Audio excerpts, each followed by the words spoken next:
really.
Okay, I didn't know that was...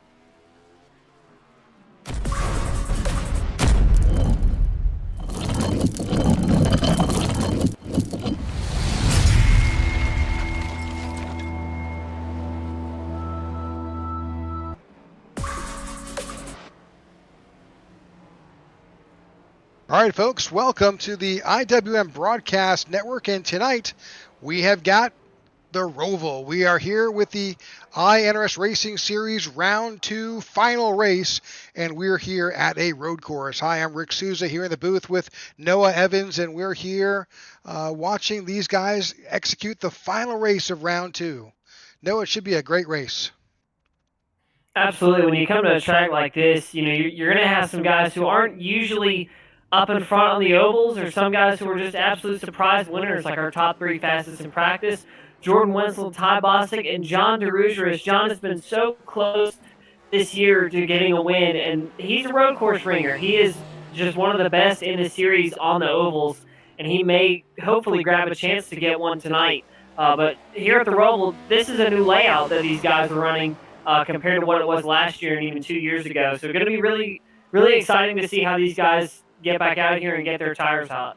Yeah, let's bring up quickly that graphic we've got. It's not ours. We don't own it, but certainly let's bring it up to at least show the difference. We'll give it to Corey LaJoy on it, but they've introduced a hairpin turn. That's down there in turn 7. That is going to be super treacherous. Yeah, and that was created to make new passing opportunities. And that old ROVAL layout was just really flowy. You didn't have a lot of chances to make passes on, like, you know, turn 10, going into turn 15 as well onto the front straightaway. But this adds a whole new opportunity here for these guys to hopefully try to get a dive bomb. I mean, that's a relatively flat out section there from turn 8 or from turn 6 all the way down to turn 7. So these guys are really going to have to be on their toes tonight. This is not a track that you can mess around at. All right. Right now, drivers are qualifying. They've got, really, it's a lot of time on track to qualify. I think it's nearly 10 minutes, I think the qualifying session is, because it takes about a minute 22, minute 28 to get around this track, plus their one warm-up, so it could be a while. Right now, on track, you've got Corey Ennis trying to get it done, and also, just as you'll see lots of pink tonight in the car paints. This is breast cancer awareness, so we'll be featuring that. You see it on the iNRS logo in the corner of the screen, and obviously on the drivers, they're out there giving their support for breast cancer awareness. Yeah, racing for a lot of good reasons tonight. Here's Corey Ennis, our Texas Motor Speedway winner out here at the Charlotte ROVAL. He is out to qualify now. We'll see what kind of time he can set. No car has crossed the finish line just yet, just quite yet. But this is one of those tracks that it takes forever, if we're being honest, to get around here. This is a minute 30 lap, so we're seeing times like Watkins Glen, Sonoma. This track is actually 30 seconds longer in times than Watkins Glen. So this is very technical track, I think is the word to say it. When they took that original part away, it wasn't very flowy. It wasn't very. Actually, it was a lot more flowy than this layout is. I mean, you didn't have as many passing opportunities on the old one as you did the new one with the hairpin turns that have been added. This little section right here is that where you'll see a lot of guys mess up here. That's a really fast braking zone there, and Corianda so far seems to be taking it well. Yeah, I think he made a small mistake in the last lap. He kind of cut the track a little bit. That will cost you potentially your entire lap here. See the same thing with Tony Japs. That little yellow icon comes out saying, hey, there's a problem. You've kind of gone off track. And you really can't do that on these road courses because this iRacing will ding you for that. You really got to be able to watch your track limits here. And that's one thing that these guys are going to have to do. You got to mind your P's and Q's at a road course like this. You can't afford to mess up. You either get a drive-through, black flag, or a time penalty. So these guys really going to have to be, especially through here, the most dangerous part isn't getting the time penalty. It's those turtles there on the entry to the corners.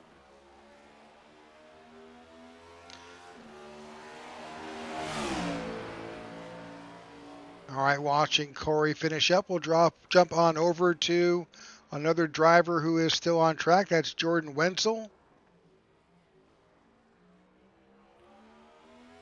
See what kind of time Wenzel can set. Top of the board right now is Jordan Wenzel. He is set a 1:22.923. Current fastest on the board. We'll see what kind of time he can set.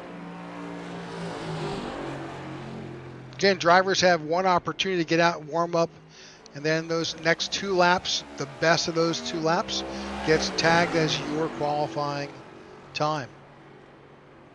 20 competitors tonight. Let me just double check that count. Yes, 20 competitors tonight here in the final race of round 2 of the playoffs.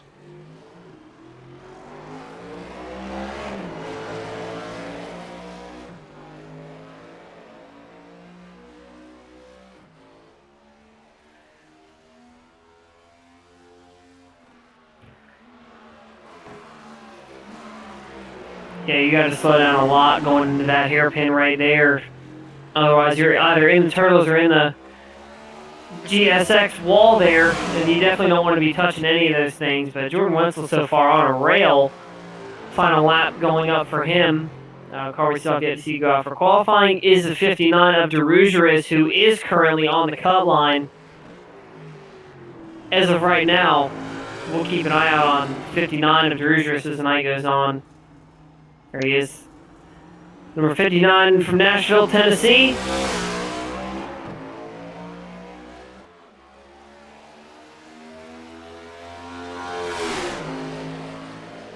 He is currently on that cut line. He is in 7th, just only 8 points above that cutoff line. And he has a long way to go in a 55-lap race, but no doubt he can qualify well. He's been great on the road courses all season. Keep an eye out for John D. You never know. This may be the night he can finally pick himself at the Charlotte ROVAL, get himself a road course win. Yeah, making it his way nicely around the track.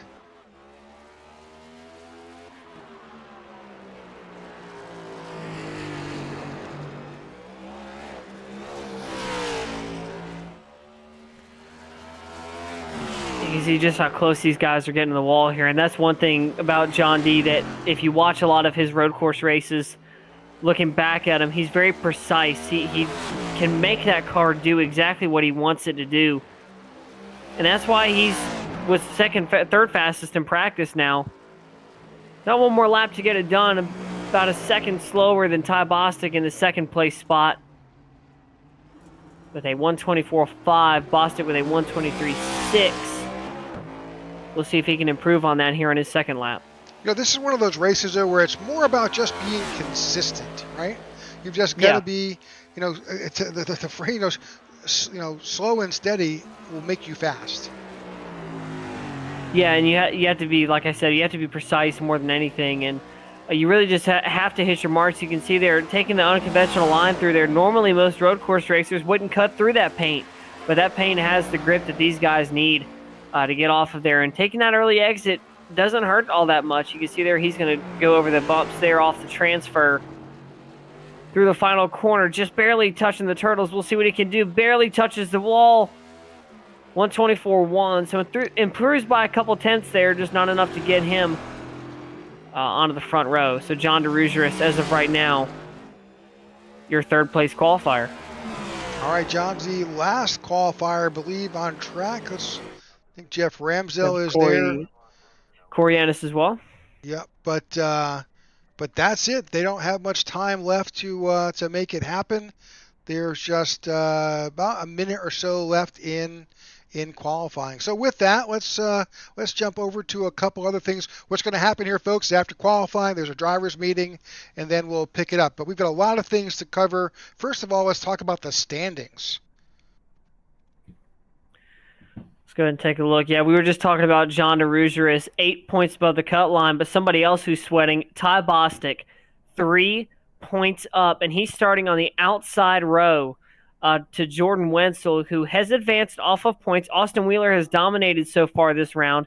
He has the 2 wins. He'll be starting in the 5th spot. If you look at guys like Matt Parasini, Vince Burns, especially John Ledger and Dakota LaRue, they don't have a lot of time to get it done tonight, and these guys really have got to be on their A game if they want to try to grab the championship here and just a sliver of hope to make the next round. Yeah, I don't think actually John Ledger was able to make the race. I'm looking through, we've got 20 drivers here, and I think basically Dakota LaRue and John Ledger did not make the race. That's good news for some of the other drivers. Vince Burns is here. Matt Parasini is here. We'll see how it all plays out. So that's where we stand here. This is the cut from 12 drivers down to 8 after this race is done, and we'll go from there. So qualifying is wrapping up.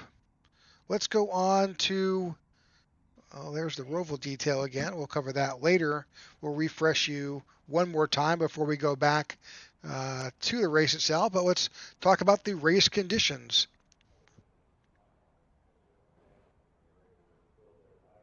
In a perfect 75-degree day here in Charlotte, North Carolina, Concord, North Carolina, I should say. 53% chance of rain here. A little bit cloudy, not too much, only 7 miles an hour wind. 55 laps, so not the full length distance that they normally run here. No quick repairs. You break it, you buy it. And 6 sets of tires here. I doubt it's a road course. They're going to be using that much. They're not going to be using those 6 sets of tires. But, hey, we've seen crazier strategies here at the ROVAL in the past couple of years, haven't we? We absolutely have. The other thing is we don't have a track map to show you. This change happened before software caught up with that. So again, before we go live, we'll go back and kind of give you one more time to talk you through it. And then we'll ride along with the drivers a couple times to get a feel for how this new layout flows.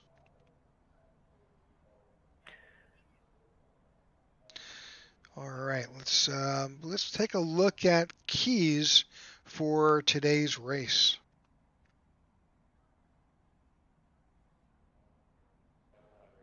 See here. All right, survive. Obviously, I mean, I feel like we've seen that more times than we can count here at most road courses. Tires versus gas.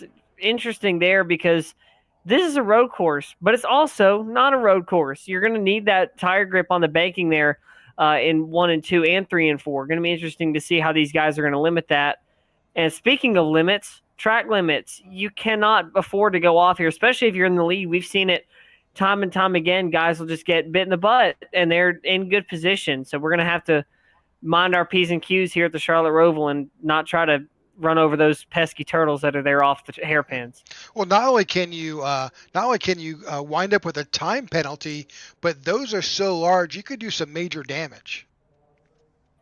Yeah, especially you don't want to get yourself a drive-through penalty as well. You've got to be just really, really careful and not overdrive it into the corner or underdrive it for that matter. Yeah, absolutely. So this is a challenge that these drivers will face. Again, this is hopefully they've got a lot of practice time in, because that little extra hairpin turn that has added has completely changed the way that this track does flow. So if you're used to it, you'll have to get more used to it with the change of the track. So bear with us here. We're doing our best to kind of give you some insight information here. There's about 2 minutes left before we'll actually go to the race and get it underway. Let's take a look here. Let's bring that track map up again and kind of talk our audience kind of through the process here. Yeah, so you look there going down into turn 1, formerly known as a heartburn turn. You're going to take a smooth little left-hander up there into turn 2, which is going to lead into another left-hander. That actually is the exit off of pit road there. You can see right below the 2 there.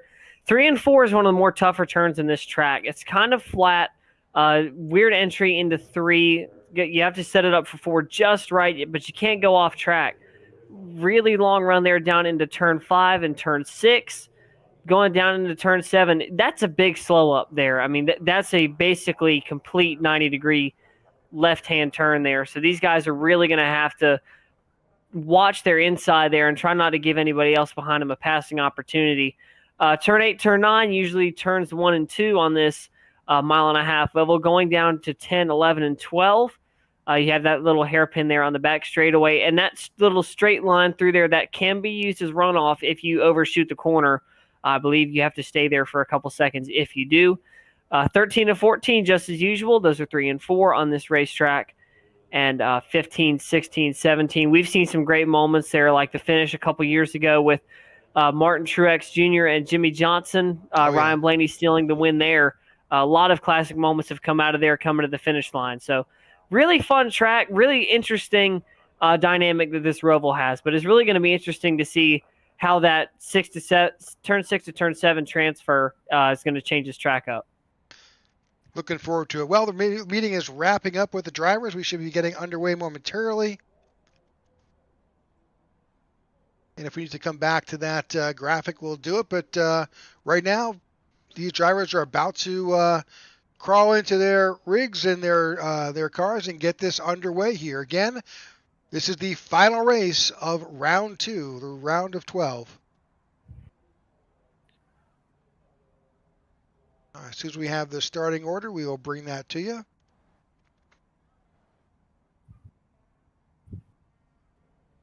There we go. All right, let's take you through your top 10 here. Jordan Wenzel and Ty Bostic lead off row number 1. Bostic sitting just 3 points above the cut line. Good qualifying run for him.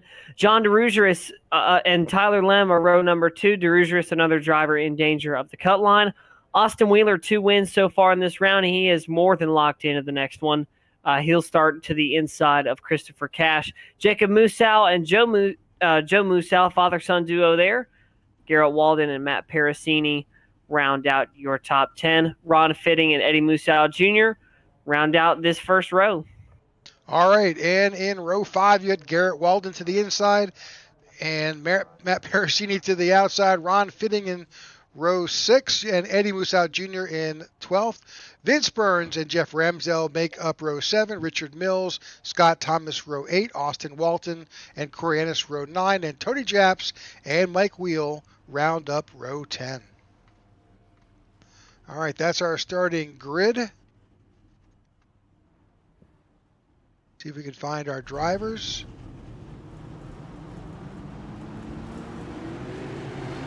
And we are underway with the Porsche 911 as our pace car. It's a road course, it's fitting, but getting ready to head out here at the Roval. And this is an all-time adrenaline rush for these guys here. First time to this track so far this season. No stranger to the 600, obviously, which, we see some of the great 600 moments and everything, but a lot of good cars up on that front row. You see Bostic and DeRugeris there. That's the battle for the cut line, and we're going to keep an eye on that tonight. We're getting ready to go green, courtesy of Jordan Wenzel in the number 81. through the final hairpin turns on this racetrack. Jordan Wetzel and Ty Bostic. Green flag is out in the air here at Charlotte Motor Speedway. Big jump by Jordan Wetzel on that. Looking back to the field, all basically clean.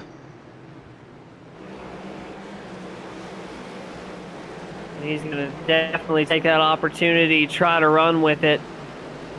Guys working their ways through 3 and 4 into 5.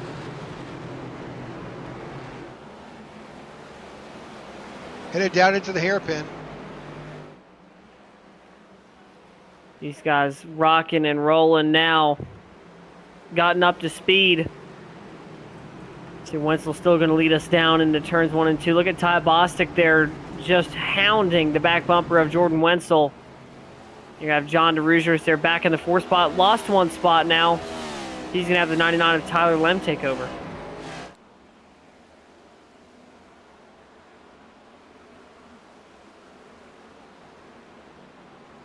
All right, watching Jordan Wetzel work his way through.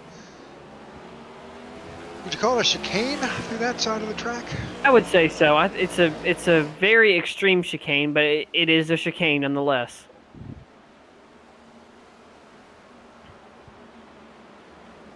Very clean. Oh, that was a big bite. I guess they're taking that. Doesn't seem to upset the car too much, but he's kind of figured it out. Let's kind of bring up some standings right now, see where we're at, and let's bring up some lap times. Jordan Wetzel currently your fastest car on track by more than a second over everybody else here, a 1:29.408. We'll start to see that time degrade as the race goes on. But he's definitely got a good gap now. And he's locked in now to the next round, I believe. But Bostic and DeRugers have the most to fight for out of anybody here. Yeah, they're right there at the cut line, trying to work their way up. And of course, those guys right below, Matt Parasini and Vince Burns, they need to finish ahead of them to try and make a difference.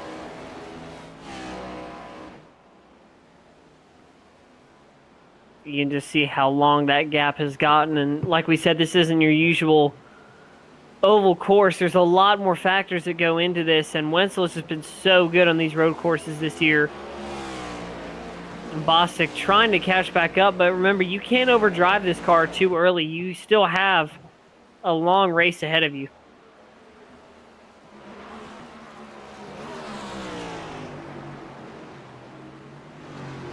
Good shot of the 22 of Ty Bostic as he tries to track down the 81 of Jordan Wetzel, who just set the best time so far, the fastest lap that last time by, 1:23.358.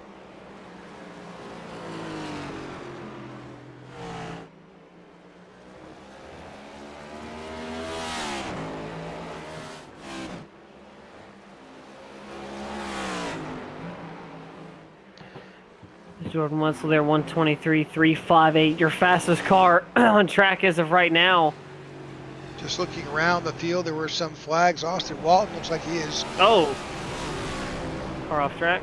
A little bit through the grass there. A little bit of lawn work here, Charlotte Motor Speedway. No worries, he gets back up and rolling. You can see there too. That's another thing you have to watch out for. You can't let your car chatter too much. You can't put. Yeah, you can see there he's chattering pretty hard. He may have an issue on that number 17 machine there, getting into the corners. Let's go back on board with Jordan Wetzel and let him take us around this track. What do you think? Let's go ahead and do it. We love onboards.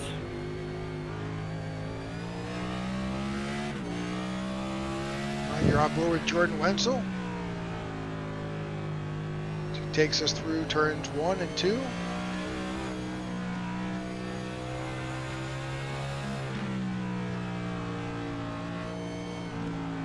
You can see just a little throttle inputs there. Not downshifting too much, just trying to stay in third gear. You'll see him go up to fourth here. You'll very rarely see fifth on this track.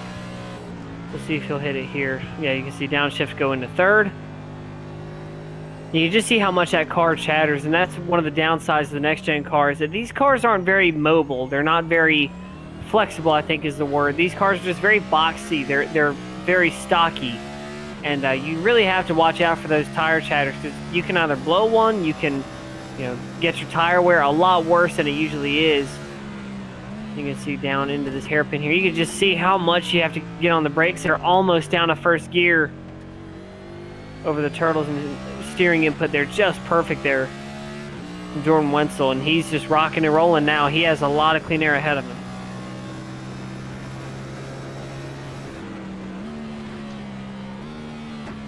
We don't have our usual track map to show you folks. Again, the new layout has certainly complicated things.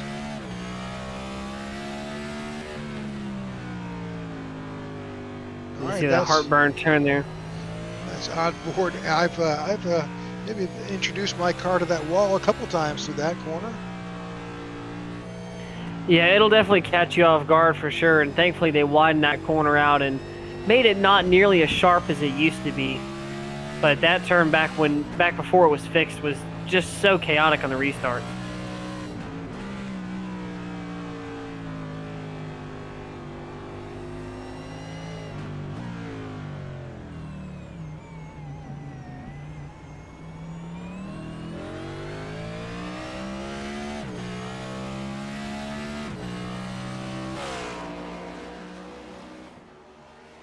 All right, lap 5 of 55 is complete here. Again, we will have a stage break at lap 18.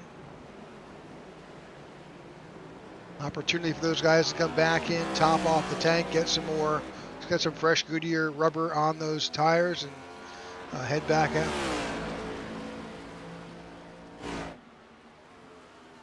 We have a lot of time. Like we said, stage break at lap 18, so you do have a bit of a break here in between all this action. And this is one of the roughest road courses, if you can call it a road course. Some call it a roval. In all reality, it is a road course, but this is one of the more tougher tracks on the schedule. It's demanding a lot more of the driver. You can just see how tough these turns are. I mean, these turns aren't really built for this kind of car. Normally you'll see in the winter heat, you'll see iNRS Legends and Bandoleros running these tracks, which have a lot more flow to them. But these next-gen cars, you can see a lot of chattering here. You really have just got to be a great road course racer to do it. Well, Jordan Wenzel, no stranger to the road courses. I do show Matt Parasini is on pit road here. Looking back, it may have been an incident. Looking back through the. Let's see what he may have had. Yep. Let's see, he got in the back of somebody. Let's find out who it is. It's like it was a 96 of Mike Wheel. Oh, spins it right there. Got it right back going though. Good save. Yep, absolutely.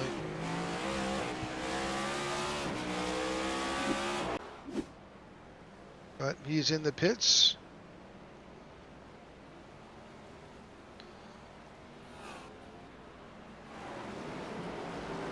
Fortunately, that's going to put him some time down. We'll see how that all goes.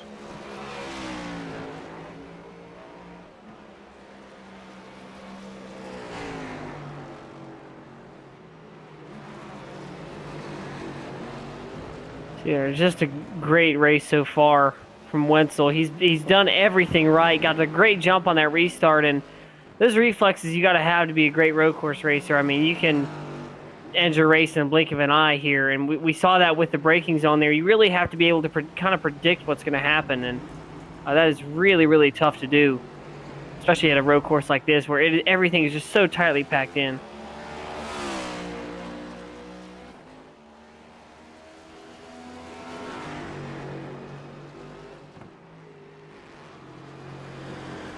And that's a 55 of Vince Burns. So a couple drivers want to take a look at. We'll look at Matt Parasini. He's in the pits. He's at the cut line. Vince Burns is 8 points below the cut line and currently showing in 13th spot.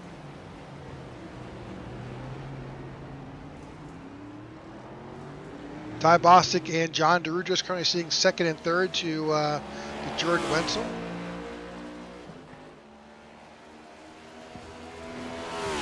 Interesting paint scheme there. I believe I don't see a number on that thing. If I do, it's too small for me to see. Yep. I don't see a number, but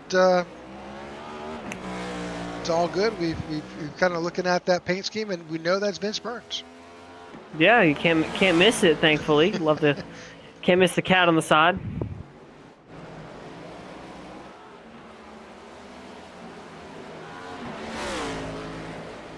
Through a couple of drivers here, we're bouncing around through the field, trying to get a feel. This is the 42 of Tony Japs.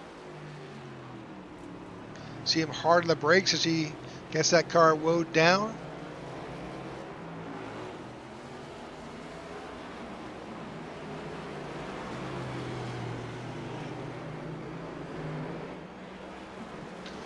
Right now, looking at the tower, Jordan Wenzel's got about a 3.5 second lead over Ty Bostic. Ty's got about a 5.5 second gap over second place, but John DeRugis might have his hands full with the 48 of Austin Wheeler. Yeah, he's just absolutely killing it right now, and John DeRugis is now trying to fight for that position with Austin Wheeler. And not the night DeRugis is wanting to have right now. He's dropped the spot. Actually, he's gained that spot back from Austin Wheeler. He's trying not to lose it again. Look at how hot the brakes are getting on that number 59 machine. You can tell he is definitely working. Again, this is all about being smooth, but at the same time, you can't miss the fact that you've got that car, the 48 of Wheeler, right there in your rear view mirror.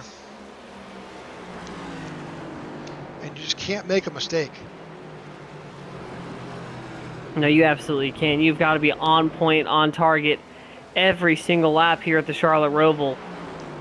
As tightly as this track is packed in, you can't afford to make mistakes. You've got to have those quick reflexes there. And you can see, we'll see if Wheeler will try to make a dive here. No, he won't. He'll stay behind him. Oh, a little wide. Oh, way wide there. Both of those drivers way wide here, and that's definitely going to help John DeRugis out trying to get that run there.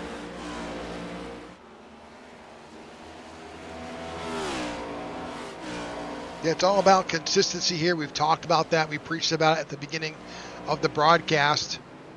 But you've got so many corners to make here.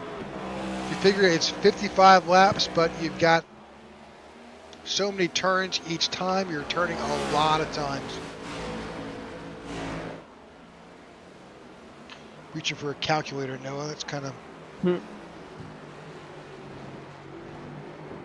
About 8 laps left now. Make it 7. Looks like we have a little bit of a yellow card there for Tyler Lem.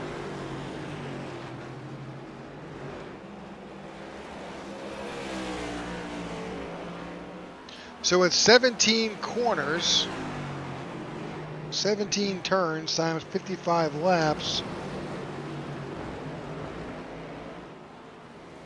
This is an equivalent of a 233 lap event. Wow. Which still somehow comes out to less than the Coke 600. Well, I don't think there's a whole lot that compares to the Coke 600. No. No, I feel like you'd be comparing a little bit more to like an Xfinity race, something along those lines, or a Cup Series Super Speedway race, but nonetheless, this track really is a lot tougher than you think it is. It looks a lot tougher. You can see there, look how precise you have to be. Like Wheeler gained about maybe a second there. You can see Tyler DeRugis going to let him by. Yeah, Tyler Lem. Yeah, Lem has issues. Yeah, he actually cut the corner. I think he went through that chicane and got himself a time penalty. Like something with the... Like DeRugis kind of just gave up that spot. Well, here, Austin Wheeler... Oh, it was Wheeler, yeah. I was looking back at Tyler Lem's. I completely missed Wheeler. You can see he's fighting now. He is really trying to get a hold of that car there. When you fight for as long as he did, you're going to burn up some tires for sure, but he has burned pretty much everything but the Goodyear logo off of those at this point, and he is just trying to trying to survive to that stage break and try to not let DeRugeris get by him. Every one of these points is critical, especially for Bostic and DeRugeris.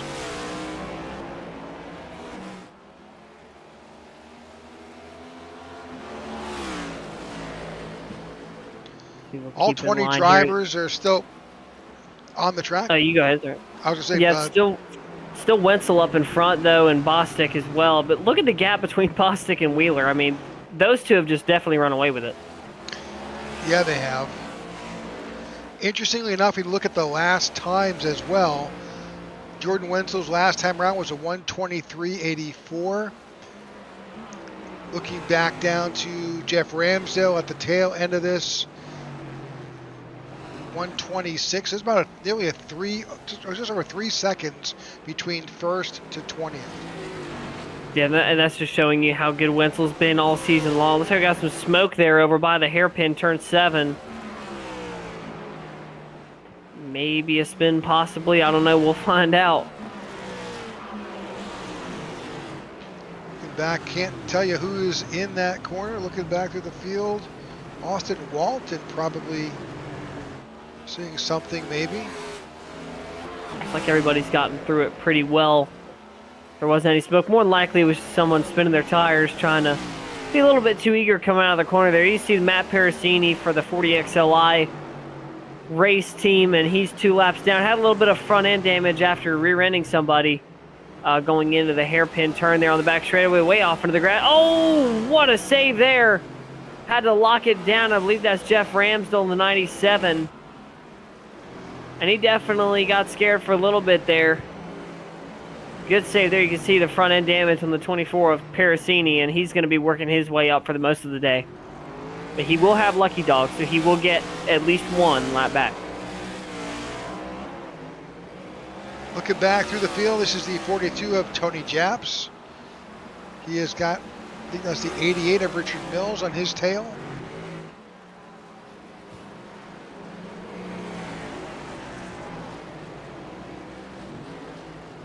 As they enter that hairpin turn 7. A really good paint scheme there, honoring Joe Nemechek.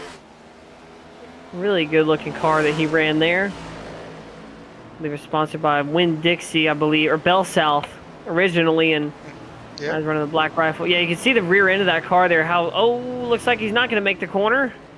He will take the time penalty. And he's not the first. Someone followed him right through. That's Mike Wheel. Also decided to, and you know, sometimes as a driver that kind of happens. If your focus is on the bumper of the guy you're following, as Vince Burns, I think, spinning right there. If you're focused on the guy in front of you, and that's the, you know, you got tunnel vision, focusing on just his 2 rear tires. If he makes a mistake, you're going to make it too. You're in the wall. If he's in the wall. Yeah, and that's another thing these guys have to watch out for too. And as a driver myself, you can't mirror drive. I learned my mistake doing that plenty of times as a younger driver, but you can't afford a mirror drive anymore. Don't worry about the guy behind you. Heck, don't even worry about the guy in front of you. Just keep running your line. If you're catching the guy in front of you, keep doing what you're doing. You're being consistent, and he's not. 4 laps to go before we hit our stage break.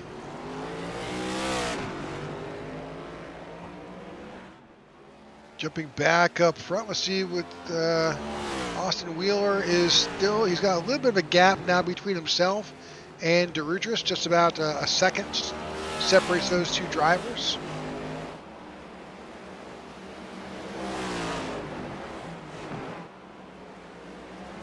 You can see Wheeler just sending it there. DeRugeris now a second back.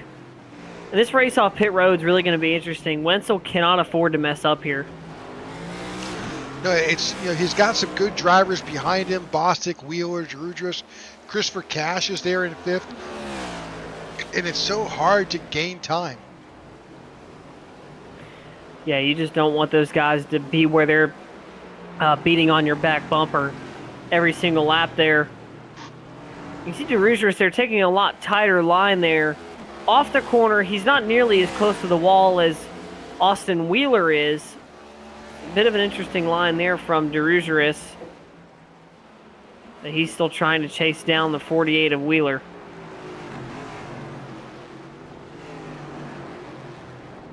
Again, consistency, but you know, let's not lose sight of the fact that Christopher Cash in the 69 and Jacob Musso, they're not far behind.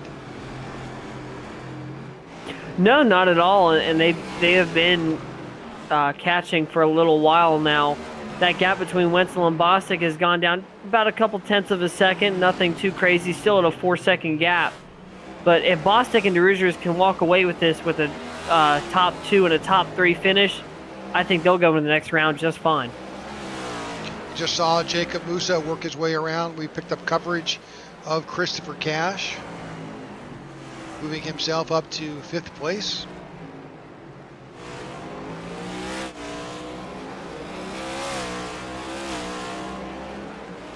Three laps to go before the stage break.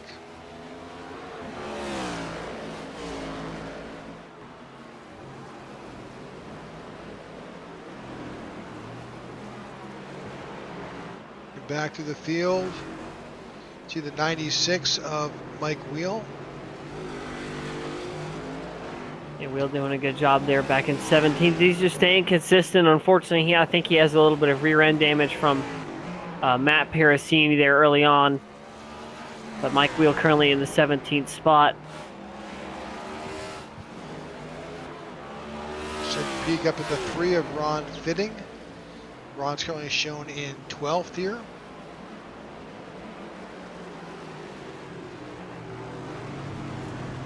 And Wenzel just doing exactly everything he needs to do now. Just keep his line clean, keep his nose clean, especially if he's going through lap traffic. He can't afford to mess this up and try to get himself out of here. And this may be big implications for guys like Parasini and Burns as well, not doing as good as they usually do.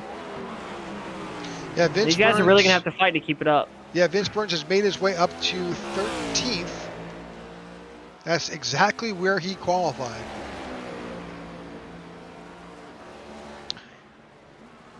Looking back at the points here, you see guys like, Parasini and Burns 3 points back. Unfortunately for Burns and Parasini, Bostic and DeRugeris, their top 2 guys, are sitting 2nd and 4th right now.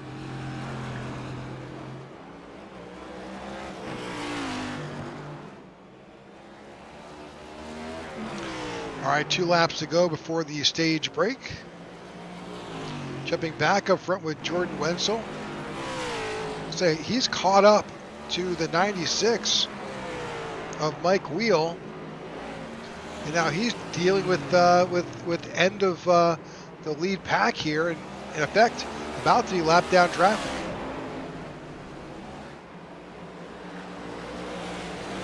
Two laps to go here till the stage break. Looks like one now. I mean, these guys are running about 4 seconds slower than the 81. That's going to certainly make it a challenge. You see the Mike Wheel basically just said, you know what, go by me, because he was slowing him down. You can see they're taking the inside line there into that turn, but when he got by those lap cars, told him to take the outside. Interesting call there from Wenzel. We'll see if he can keep it clean here all the way to the finish. But yeah, he's catching these lap cars now. Is definitely going to make you tighten up in your seat a little bit.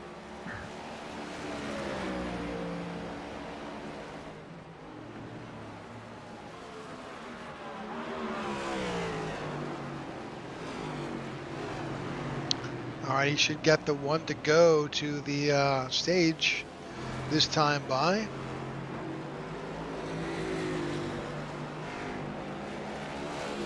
You can see, Noah, just how much these cars are just bouncing around on this track. They're so stiff. Yeah, and you can really see at that point there just how much you have to force these cars to work. And you can see they're just sending into that corner there. That car really doesn't want to flow out of there. You can see it stiff over the bumps, doesn't have a lot of movement to it.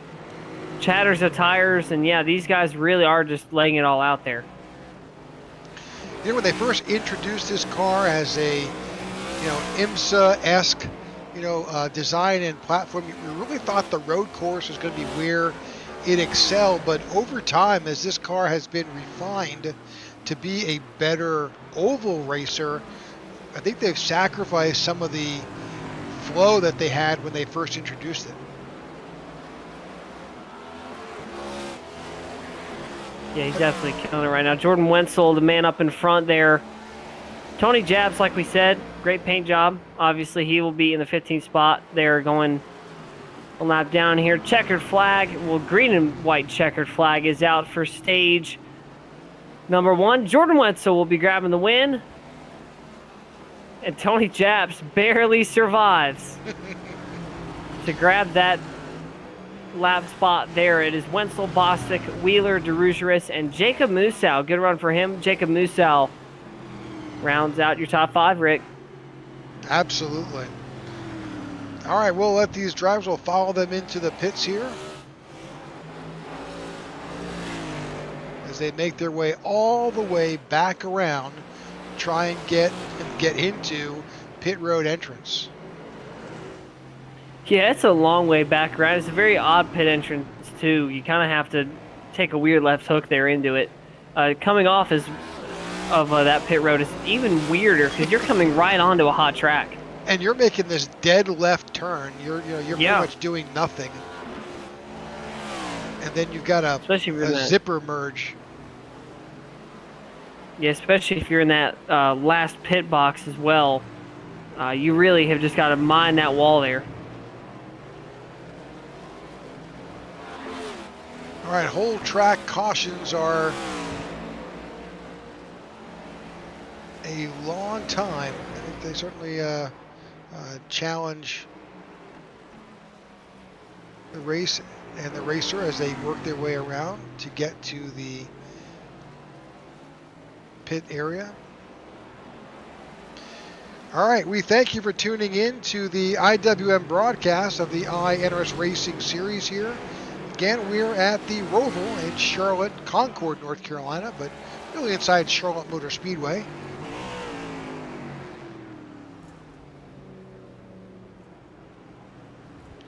You see the pace car finally pick up the field. I think finally is a good word to use for that. It took a lap. Oh, 98. That's a 96 of Bike Wheel. He completely went off track. Not sure what happened there. Take a look back there. He just sent it there.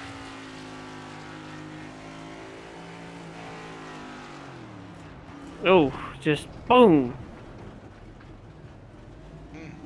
We'll see how much damage he'll have from that. He may be in the pits for an extended period of time trying to get that repair made.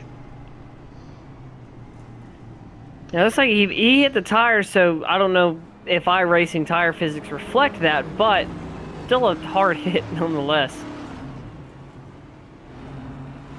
All right, now that the pace car has picked up the field, we'll wait while they slowly make their way back at 45 miles an hour to get back to pit road.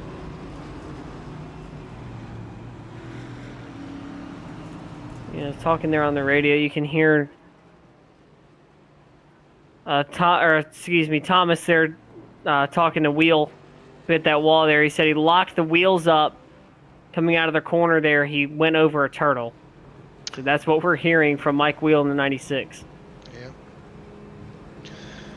Those turtles are treacherous.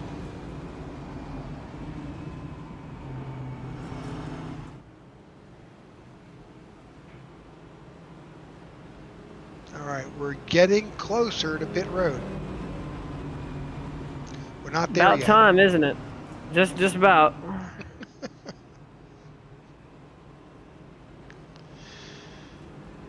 All right, 20 laps complete. Those caution laps count as we work our way over to pit stop for these drivers, and then they'll pick it up. So with 55 laps to complete, they'll have 35 laps to go as we enter onto pit road.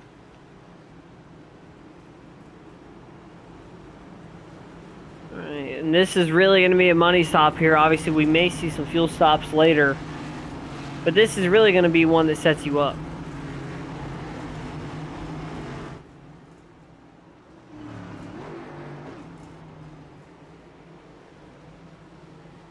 All right, we're focusing on Jordan Wenzel and his pit. Gets in cleanly. Very easy to make a mistake, overshoot your pits, have to back up. That will add between 1.5 to 3 seconds to your stop. Didn't see that occur here. 4 tire change. Wow, just perfect stop there. 14.45.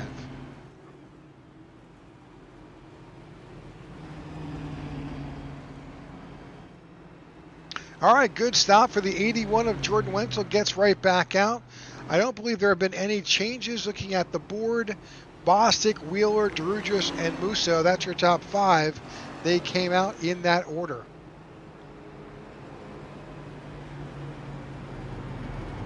Number of drivers still on pit road: Garrett Walden, Ron Fitting, Richard Mills is not on pit road. Sorry about that. Mike Wheel and Matt Parasini both on pit road trying to get repairs made. Mike's been in there for nearly 2 minutes trying to get repairs made. Really unfortunate there for him, but in the meantime, it is still Wenzel up in front with a perfect pit stop there. He's still going to have pretty much the same running order we had earlier for your top 5. Yeah, Scott Thomas did not come in. It looks like hey, I love the confidence. If he thinks he can make it work, then he can make it work. So we'll see how this will play out. We love a good playoff spoiler. Yep, but of course he's not going to, if he is still in that, once he gets a wave around, I'm not really sure what his position was prior to the caution flying, but if that's his position, then he's going to be on some old tires. I think he's going to get a wave around. But hard to make up a wave around here at the Roval. Yeah, you just got to put your foot on the floor. I mean, that really is all you got to do to just make that lap back, but I feel like somebody like Jordan Wenzel could do that pretty easily.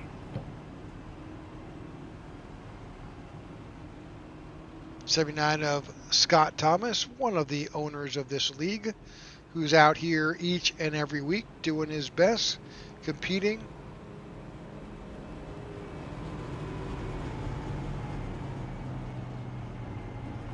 Part of the Mountain View racing team.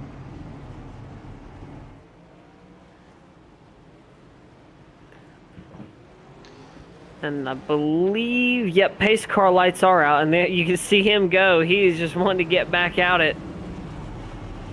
Try to catch out of the lead pack. Pace car lights are off, and it's been about another, I believe, 5 minutes here, just waiting on this pace car to come back around. It'll take a while as we work their way around.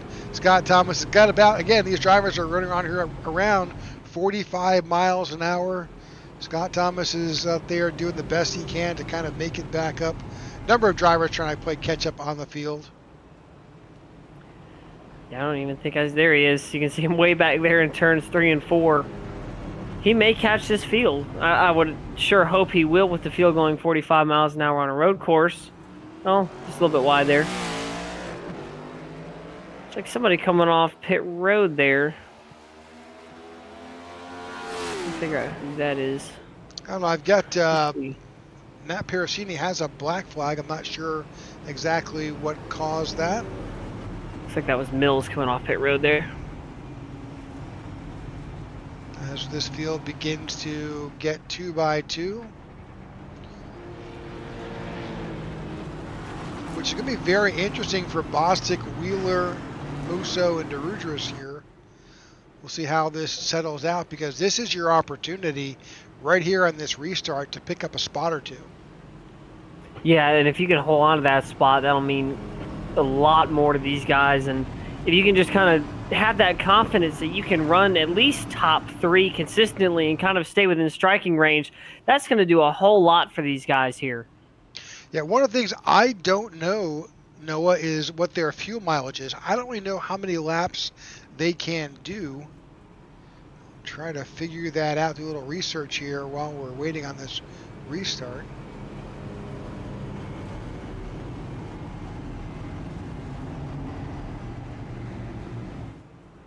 You can see Scott Thomas and Garrett Walden there, absolutely booking it there through the midsection, trying to catch up to this field. All right, 2.32 miles this track length.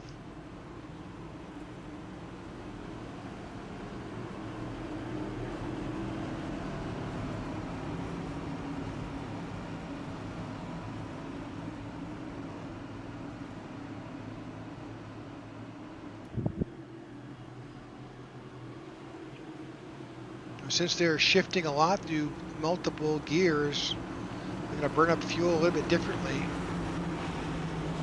We're about to go back to green. All right. Back green here at the Roval. And once again, Pericini, textbook start there. Bostic hanging just a little bit closer than him. He didn't have to deal with that inside line as much. As they open the door up for Ty Bostic to try to make a run for the lead.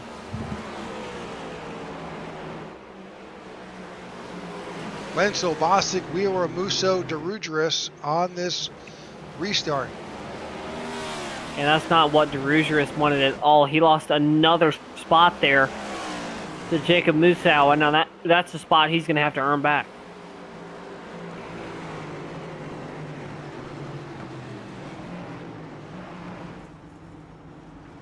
So based on my calculation, though, and I could be wrong, they can do about 28 laps on a full tank of fuel. So if we do the math, so you said 28 laps on fuel. So they've got to make one stop.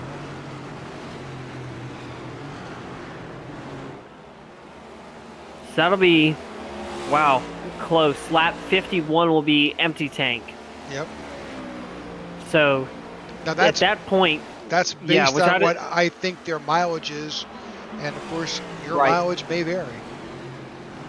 Yeah, I think if that is correct, they'll be pitting around lap 47, 48. I would not think someone would try to stretch it to like 50.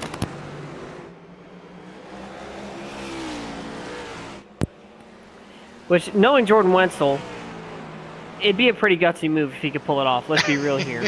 Pitting on lap 51. But I would assume most of these drivers would try to go safe and just try to pit as early as you can. You can see here, look at Austin Wheeler just hounding Ty Bostic now. He's got the inside line. Still got the spot, yeah. Ty Bostic got a little bit unsettled and kind of lost it. And that opens up the door for Musso now. You got it. Musso's right there.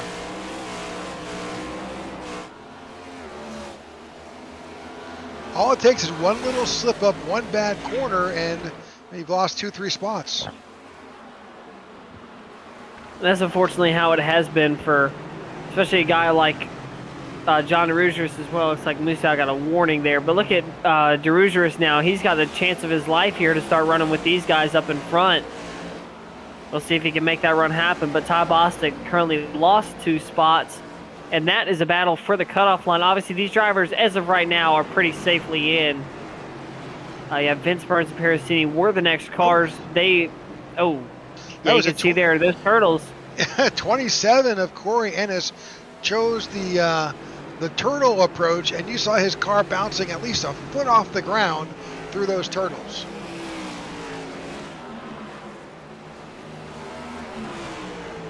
That was what we talked about.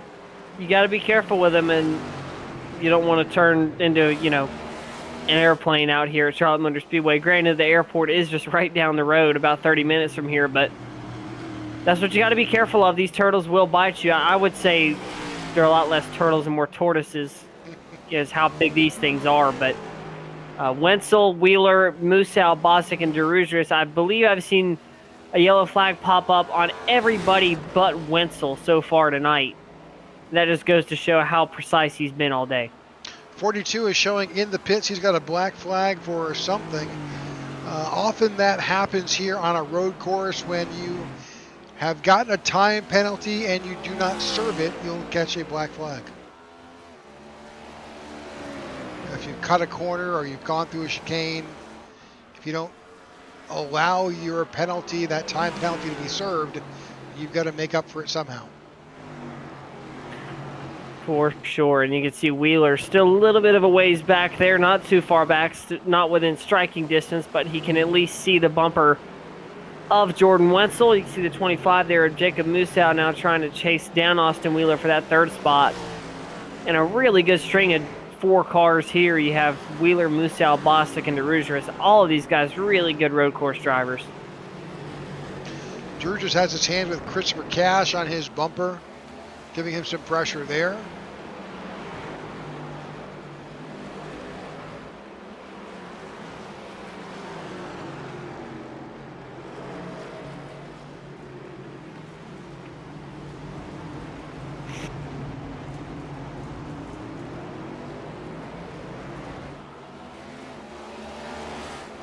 Again, Tony Japs and Richard Mills both in the pits.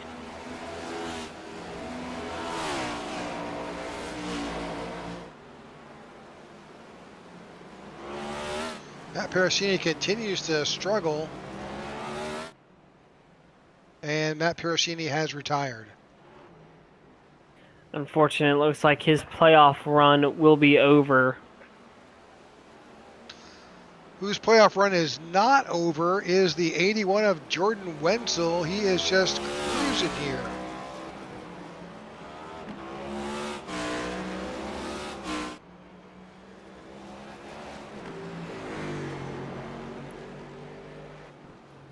Yeah, Wenzel, I mean, I believe he's locked in on points last time I checked. Let's see, yes, he is locked in on points. He's the only driver to have also won was Austin Wheeler. He won the 2 races before this. And he's in second. If Wenzel catastrophically messes up, which, anything, like we said, anything can happen here, he may have a chance to sweep the round. And that'd be impressive. But right now, your top 3 in points sit 2, 3, 1, or 1, 2, 3 here. So you have Wenzel, who's the second point spot, Wheeler in first, and Musow in third. Well, it's no surprise that we're watching Jordan Wenzel out in front here. If you look back on this season, he started at the first road course at Circuit of the Americas. Jordan Wenzel put himself on the pole, and he won that race. Well, when was the next road course? He wound up in Road America. He started himself on the pole. He won that race. Next street course, Chicago Streets, put himself on the pole, won that race. The next road course was Sonoma Raceway. What do you think happened there, Noah? I would guess a win, more than likely. And a pole. He won that pole as well. So wow, look at that.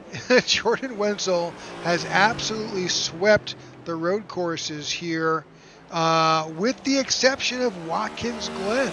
He was on the pole, but there was an incident, and he wound up at the tail end of the field. That was the only road course that he was not able to close the deal. But so far, so good here at the Roval. Yeah, and I still think without a shadow of a doubt, you can say that he's been the best road course driver this season. I mean, all but one. Looking at, another win here tonight if he can hold on to it. But Wenzel has just, without a shadow of a doubt, been the most dominant driver all season. On the road courses, that is. Yeah, absolutely. You can see on the tower there, you got 3 drivers who have basically said, we're done. Their teams are packing up and headed on to the next race. That's Tony Japs in the 42, the 88 of Richard Mills, and the 24 of Matt Pericini. They are done for the night. You do have 2 cars in on pits getting service. That's the 3 of Ron Fitting and the 96 of Mike Wheel. We saw Mike hit that those tires there as that stage caution had come out. Unfortunately for him, for Pericini, at least his run will be over. The next driver out is Vince Burns. He can try to make a run up. But Wenzel, Wheeler, Musow, Bostic doing good here in the top 5. But a bit of an odd, I wouldn't say an oddball, but someone we usually see kind of sneak his way up into road course top 5s here. It's Christopher Cash in the 69. And I feel like we've said his name a couple times this year when he's running up front. One of the more sneaky drivers on the road courses, I would say.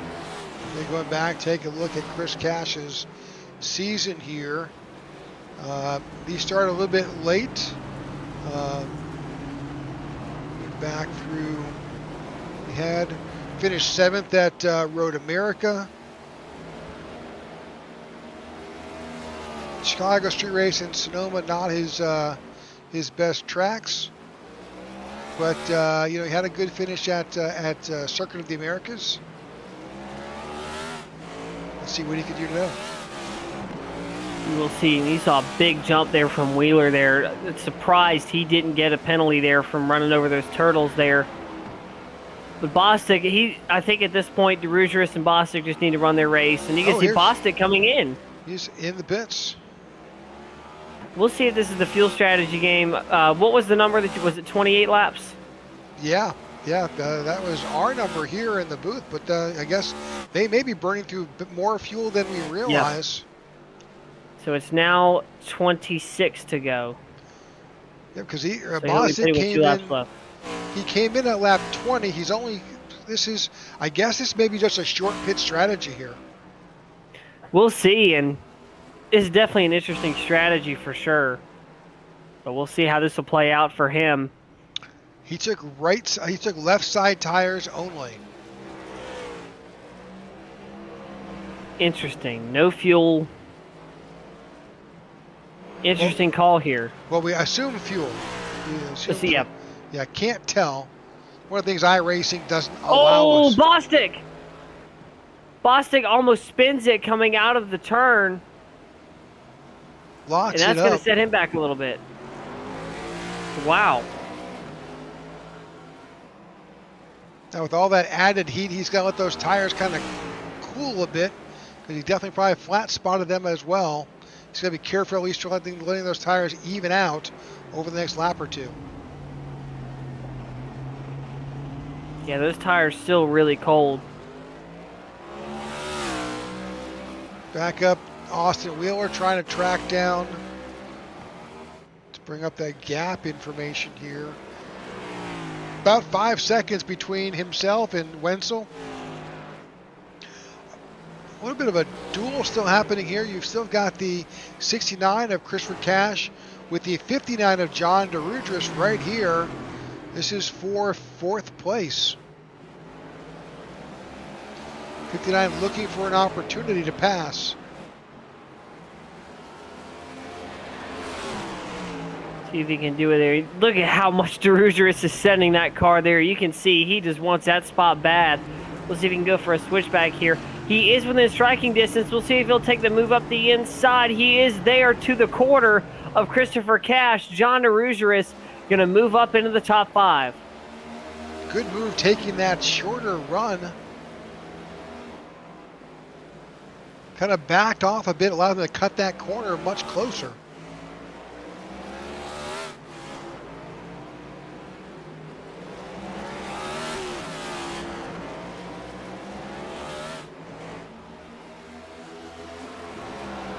Of course, the iNRS Racing Series follows along with the same schedule as your regular NASCAR Cup Series. So here you have a little preview of this ROVAL, which the drivers will attack on Sunday here in Charlotte. Yeah, definitely a good preview here for sure. You can see a couple guys going a lap down. One of them is Scott Thomas in the 79 machine, but a good battle here.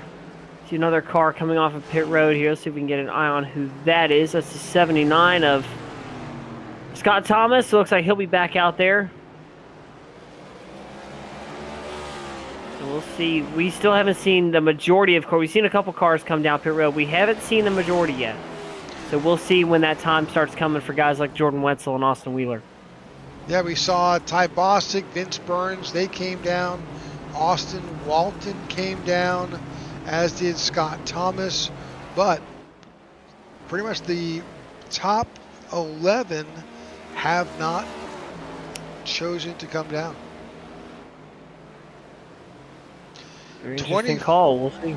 24 laps to go here at the ROVAL, as we're watching Jordan Wetzel dominate here on road courses as we begin to just kind of look through the field, trying to figure out who else is out there looking for a spot. So back to Corey Ennis back here. He's got the battle with Tyler Lem. It's a couple seconds behind him. worked his way around that Scott Thomas. Yeah, it's been a good run for Ennis a lot of this year, and he got his win at Texas just through a lot of chaos and everything, but he was still there, and he's still in the playoffs as of right now, and he's just been really good all season, really consistent more than anything, and that really is what matters in a playoff format like this. It rewards consistency, and he's been able to do just that. Yeah, he sits in a solid 4th spot right now. I don't see that changing per se. And, 4th overall.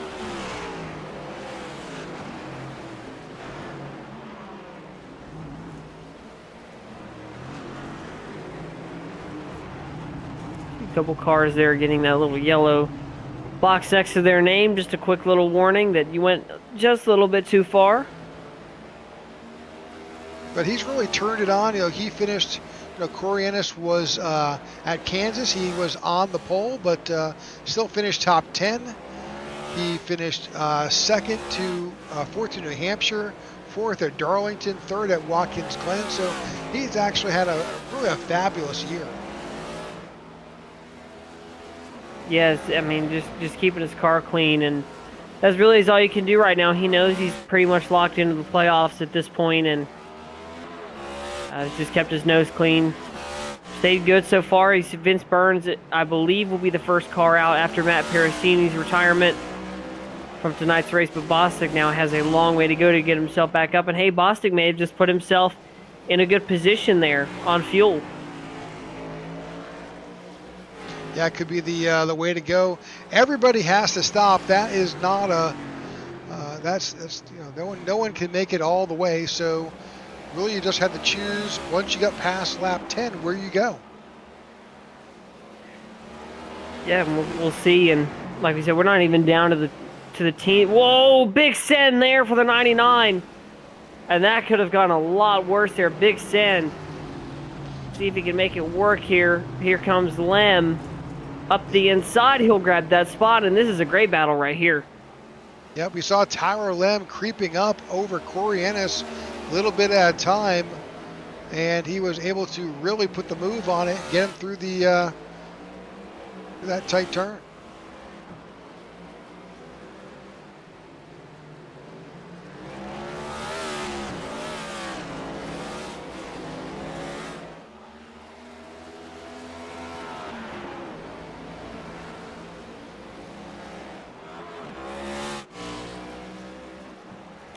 Keep an eye out there on that battle. Looks like we have another car coming down pit road. I believe that is Vince Burns in the 55, giving himself any chance he can to get back up in front. Joe Musso, 28, is on pit road. Mike Wheel is on pit road.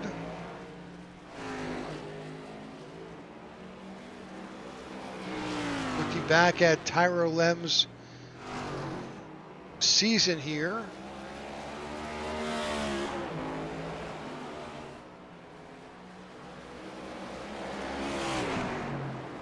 Also very consistent, 3rd place Pocono. Lots of top 10s. 2nd at Indianapolis, 3rd at Iowa, wins Watkins Glen. Just a great season.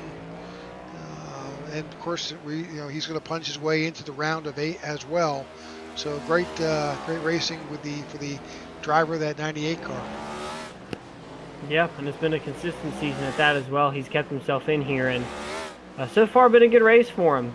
Running currently in that 6th spot, he's going to try to chase down Christopher Cash. And we shall see 20 laps to go here at the Bank of America ROVAL 200.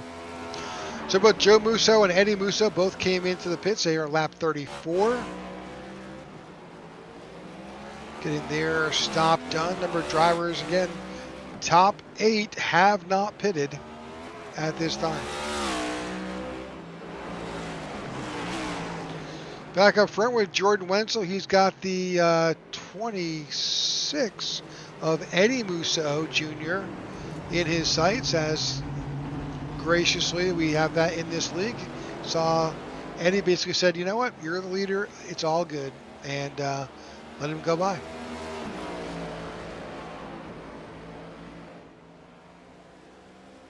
Yeah, a lot of good lap car action here tonight. They've been very courteous, and Obviously, that's what we want to see out of these guys. And, you know, courtesy is one thing on a racetrack, especially if you're a lap car. But if you're a competitor, you better watch out for a guy like Jordan Wenzel. He is just going to find every way he can to get by you, but cleanly. And so far, he's done exactly that today. I don't believe he's seen any other car get by him today. Jordan Wenzel has led pretty much every lap this race.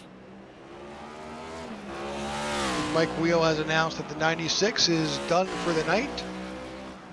We may invite, if he's available, up to the booth. He can join us here and give us a driver's perspective what's been happening out there on track.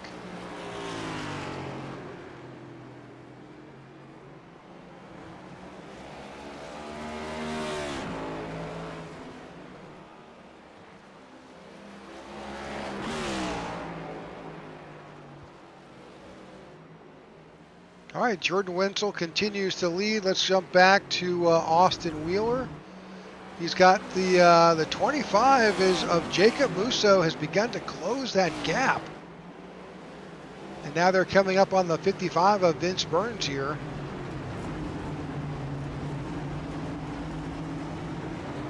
Yeah, we'll see. Wheeler has just done a great job so far. That car may be starting to fall off just a little bit. That may open up the door for Musso here. This is exactly what Musau's wanting to see.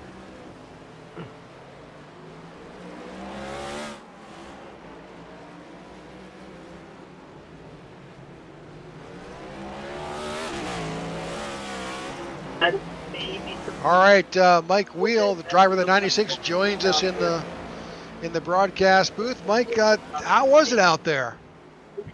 Definitely not good for me. Pretty rough night. I openly admit I'm pretty terrible at road courses, so I didn't have a whole lot of expectations, but actually just kind of messed up myself there at the caution at the stage break. Scott had the lucky dog and hit the wall coming right there to the line and gave it to me, and then I just blew it going through the infield and hit the wall and gave up the lucky dog, and I hit about everything I could after that, so not a great night. Well, you know, it's a challenging track. We've said that from the beginning here, and with the added hairpin that they added, that has certainly made it even more challenging.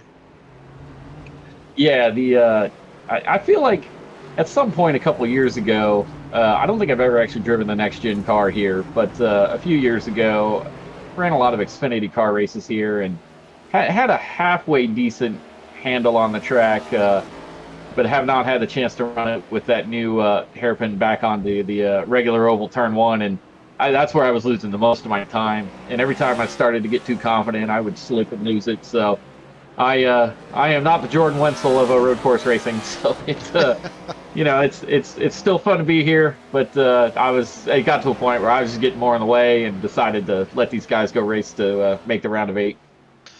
All right, so we're still watching. We've got 17 laps to go. The top 8 have not come in for what we believe is a mandatory fuel stop, refueling, and that has not occurred as of yet. You know, with no full course cautions on this road course, that really makes it, you got to really pick and choose. As you said earlier, Noah, you believe that you think they'll have to come in sometime around lap 49, 50? Yeah, I would think so. And you got 17 laps to go here, kind of getting down to that kind of final couple laps that you can try to pit here. So we'll see if these guys will take. We don't know just for sure yet. You can see there, Austin Wheeler got a little bit sloppy on that corner there. Look at Musso. Look how much he's closed in like the last, 5 laps here. He has gotten so much closer to the bumper of Wheeler. Mike, when you were out there, what did you see for mileage that you were, what you think you were getting on a tank? Yeah, it's so the spotter actually told me coming to the green after the stage that if we pit there, we could make it the rest of the way, but that was, I think, calculated under caution mileage. So once I got up to speed, I was probably exactly like you guys are saying, a handful of laps short. So probably right around that 45 to 50 would be really stretching it, I think. It's just not the kind of track where you have a lot of opportunity to save fuel. Saw Jacob Musso had just been off track for a second. Not sure just what happened to that 25. We do see off-track incidents. He is the highest-ranking driver with the most off-track, which actually is a good testament to the driver. He's able to stay up there.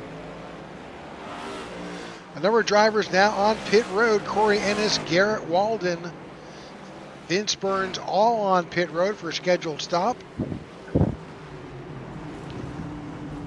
That leaves 6 drivers who have not stopped. Back up front with Jordan Wenzel as he's just kind of cruising. Nobody behind him, nobody in front of him. I highly doubt he'll be able to run this to green, or run this to the checkered. We'll see if he'll come down pit road within the next couple laps. I would say within the next 12 or 13 laps, I would say he's going to have to come down. We'll see. I don't think he's stressing with fuel right now. I think he knows exactly what to do.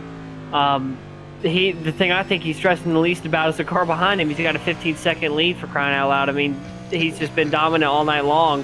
Yeah, there's nobody out. Nobody out his windshield. Nobody in his mirrors. It's just a Sunday drive. Yeah, and he just has to keep his nose clean and not make any drastic mistakes here as the race goes on here. But down to 15 laps to go, it's all Wenzel, Wheeler, Moosehow up in front. Looks like the 59 spun right there in turn 1. Take a look. Oh, DeRougeris. Trouble for the 59 machine. He is not And he has a meatball flag. Oh, no. That is what happened to DeRougeris. Let's go back and see where he crashed. Let's take a look here. And this is playoffs in jeopardy now. Let's take a look here. Oh, I just couldn't get the turn in. And that's a broken toe link right there on that right rear. For sure, yeah. You can see it kicking out to the right just a little bit. Oh, and if that's how he goes out, that's a heartbreaking way to lose the playoffs here. Yeah, you can see right rear not turning. He's got a meatball flag. And that's going to open up for Vince Burns to maybe make the next round here. We'll see what the points are going to look like as DeRougeris was, I believe, 8. Oh, gosh, yeah. Right front and left front and right rear for DeRougeris. He's going to have to get a tow.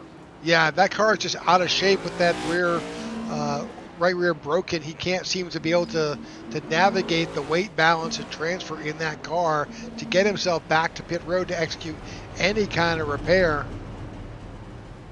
Yeah, you can see that view there. He is just not able to get up to speed at all. He is just limping this car back here.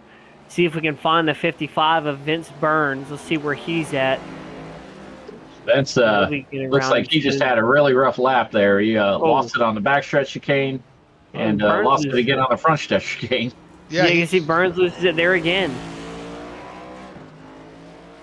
Wow.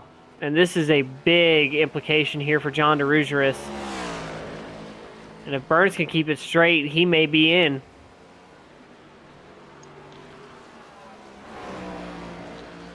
All right, question was, what are the lap times? The leaders are running right there. Carson Jordan Wenzel's last lap time was a 1:24.471, and we can bring up the best times that they've had. His best time was a 1:23.358. Yeah, he's been killing it. I mean, that's almost a second faster than Austin Wheeler. He has just been the best car all night long. And looking back up front here, 17 seconds now. He's gained 2 seconds on Austin Wheeler. Let's see if we can bring the playoff points back up here. Let's see where we can see this implications for the 59 of DeRougeris. You're looking at the standings here. DeRougeris 8 points up. Parasini is out. We'll see what Burns can do. DeRougeris may not be out here, but he's going to have heavy damage nonetheless. He's 8 points up now. I'm sure this will put him way far behind Bostic. We'll see how it'll look after this is over. Yeah, Bostic but this is not looking good for DeRougeris. No, Bostic is currently in 5th. He's doing pretty well right now with stage points. Stage points may help DeRougeris as well. Vince Burns is currently sitting in 14th. Unfortunately, DeRudris is in the pits, currently shown in 12th. But he's going to sit it out, try to get repairs made if it's possible with just 13 laps to go. We will see. Big playoff implications on the line here at Charlotte. We say it almost every year. This is one of the toughest tracks to end a series with. And this right here is what Jordan Wetzel wants to see. Clean track ahead of him and nobody in his mirror. 18 seconds back. He's still gaining time on Austin Wheeler. Wow. Trying to find a battle anywhere, but right now the only battle you've got is Jordan Wetzel trying to figure out how to get through lap traffic. Let's see how he'll navigate this. Let's watch a master at work here. That's the 28 of Joe Musso. He's the last car on the lead lap. That pink car right in front directly.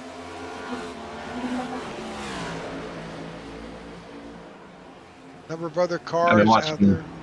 I'm sorry, go ahead, watching Mike.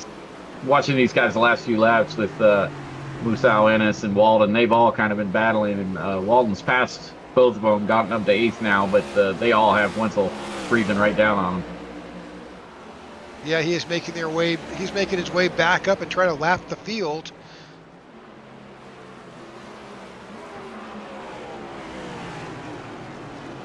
Yeah, look at just how hot those brakes are getting there. You can really see how much he's having to slow himself up for these lap cars. There is the 27 machine.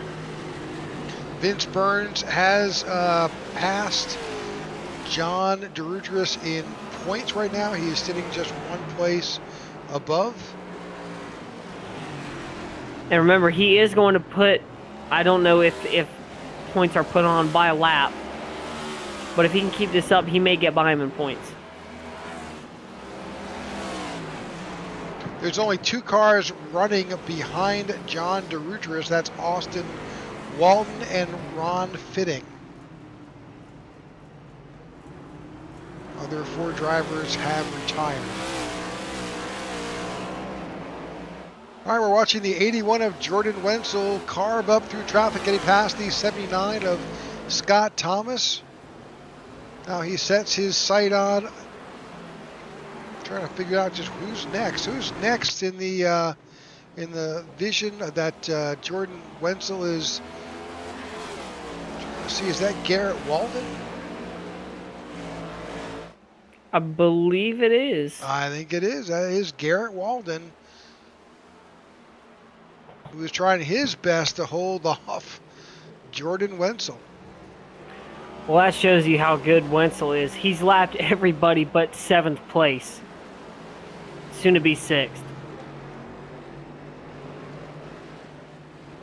You know, there's a lot of pressure on these drivers. You know this, Noah. You're not having a great night. You're making your way around. You're not putting up the fastest time, and you look in your rear view mirror, and it's the leader. Yeah, Jordan Wetzel comes walking in, and he's just been great all night. I mean, led every lap, has pretty much dominated this entire thing. I mean, he's a minute and 23 seconds ahead of the guys like Tyler Lim and Garrett Walden. He's just been killing it so far tonight, and it's like he'll get by the lap car here of Garrett Walden, he's been great all season long. But this is Charlotte. This is a track that'll eat you up and spit you out, and so far that's what it's been for most of these guys. But Jordan Wetzel, dominant night. 10 laps to go here. We'll see when he'll come down pit road. Didn't come down when I said he would, but we'll see. Yeah, 10 laps to go. Can they? I doubt that they can stretch out that fuel. We'll see.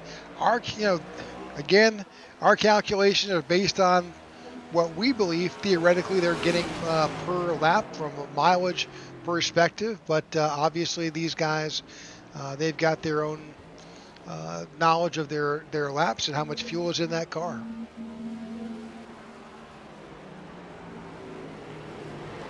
Once again, Jordan Wetzel, the man up in front. It's Austin Wheeler, Jacob Musow, Christopher Cash, and Ty Bostic, your top 5. Bostic will make the next round as of right now. It's Tyler Lem, Garrett Walden, Corey Ennis, Joe Musow, and Jeff Ramsdell. Austin that Wheeler, rounds out your top 10. Your third place car is on pit road. The 48 car of Austin Wheeler on pit Here we road. go. As is We'll Christopher see. Cash. And now you're starting to see him fall. We'll see how this will play out here. Very, very, very late fuel strategy here. You saw We'll him see how this play out. Yeah, just fuel for him. just fuel. Christopher Cash working his way down. Interesting. Yep. Let's see if this is just fuel here. Just fuel for the 69 of Chris Cash. Yeah, and these guys aren't having to take a whole lot of fuel. I mean, there's 9 laps to go. You're not having to take like 2 full tanks of gas here. You can probably take about a can, maybe 3/4 of a can, and pretty much go. You made it last that long. Never. Oh, no. Walden! Oh, hard hit to the inside wall there. Just couldn't save it from the grass. And looks like he may be fine. Just a little bit of left front damage. Yeah, he can make the corner just fine. Good luck. Good job by the 43. Wow. Lucky, little luck that never hurts. Jacob Musso now on pit road. That leaves just one driver who has not pitted. And I think I could be reaching here, but Wenzel has enough of a gap to where I think he could pit right now for 4 tires and fuel and still come out in the lead. Yep, I think you're right. 43 seconds. I mean, it is just insane. I mean, that's half the track from him to Austin Wheeler, and he can pretty much cruise at this point, I think. Jacob Musso out. He took fuel only. 6.93 second stop.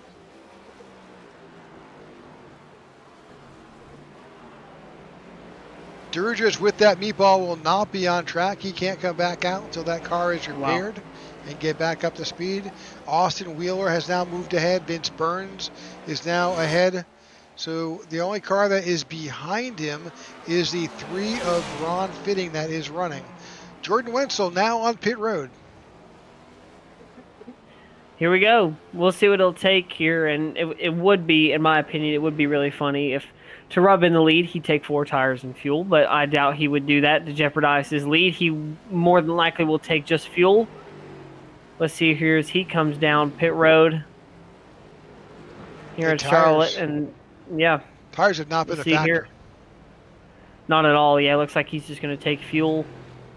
I wouldn't think he'd have to take much. Yep, there you go. Just a little splash and go, so not much there. You can see how tight that turn is coming off pit road, and there it is, hot track right in front of you. Gosh, I feel it would hurt the 81's soul if he got a pit exit violation there. Yeah, he would not be happy. But no, not at all. Clean pit stop for the 81. He is just 7 laps away from notching another road course victory in his belt. I think he could take the penalty and still pit and be fine. I feel like he could as well. Quite possibly. At this point, he's just it just appears. Of course, we're not there with Jordan in the car, but just appears that this is, he's taking it easy. He doesn't have to push it. He's got plenty of gap between himself and Austin Wheeler, 23 plus seconds. He's got, just if you look at the lap times, he's got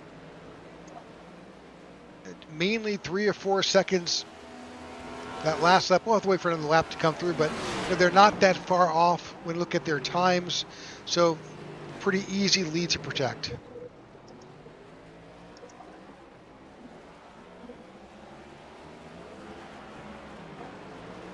Coming up on the 79 of Scott Thomas, who graciously, like most of these drivers, when they see the leader in their rear view, just let him go.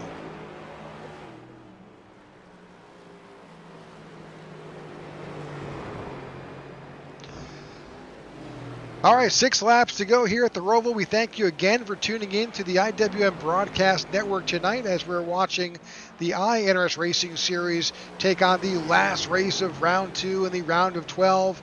This will be the cut from 12 drivers down to 8.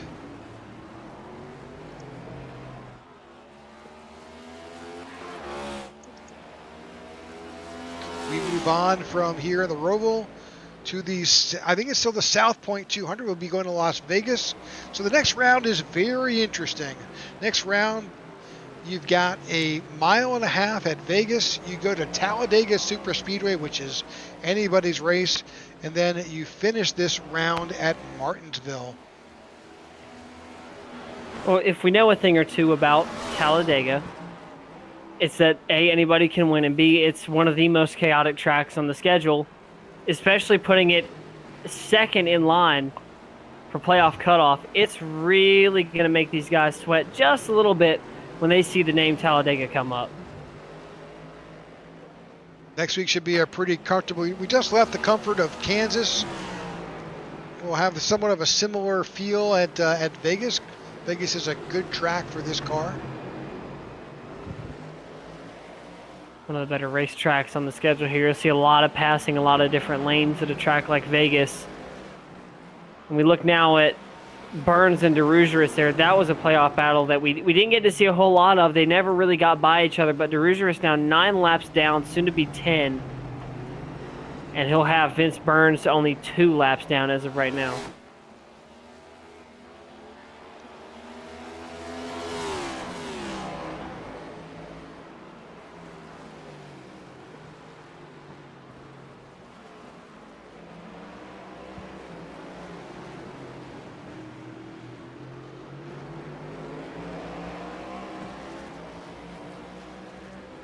Yep, it will be the South Point 200 next week in Vegas. Will be a fun track for sure. Going racing in Sin City is always a pleasure. And Vegas is just one of those tracks that it's just a racy track. You love watching it there. The action is pretty much nonstop. You get to see a lot of different grooves start to play out. You'll see it move from high to low, back to high. Some drivers even run the middle line there, but it's really going to be a great track to watch some playoff action at. But 4 laps to go. Jordan Wetzel 25 seconds ahead of this field and gaining. Well, and you can see just looking there at the tower, that's the last time by. Really a second or so is the delta between these drivers. Not a whole lot of gap lap to lap. So with a 23-second gap between the first and second, Jordan Wetzel could pull over, grab himself a Chick-fil-A combo, and get it done and out before he has to go back out and face this field. Pretty much, and I believe one of my grandfathers had the same joke as well about one of these road course style races at Sonoma. He said he could go grab a Happy Meal and come back and still be in this lead. And he's just been dominant all day long. 26-second lead. Musau a little bit back, not too far back, but he's still a little bit of a ways back there from Austin Wheeler. Yeah, you can see there are a couple seconds back, and those two traded a little bit. They traded that lead for just a little bit there earlier on. We'll see if they'll go back at it again. But Jordan Wetzel so far best car all night long. He takes the 3 laps to go here at Charlotte. All right, Ty Bosick solidly sitting in 4th. He's got Tyler Lem he's got about 13 seconds over Tyler Lem. And he's got, Jordan, what just happened to Jordan Wetzel? Jordan Wetzel disconnected. Oh, wow. Let's see if he comes back, but Jordan Wetzel, unfortunately, well, victim. There he is. Yep. Well, that certainly changes things up a little bit.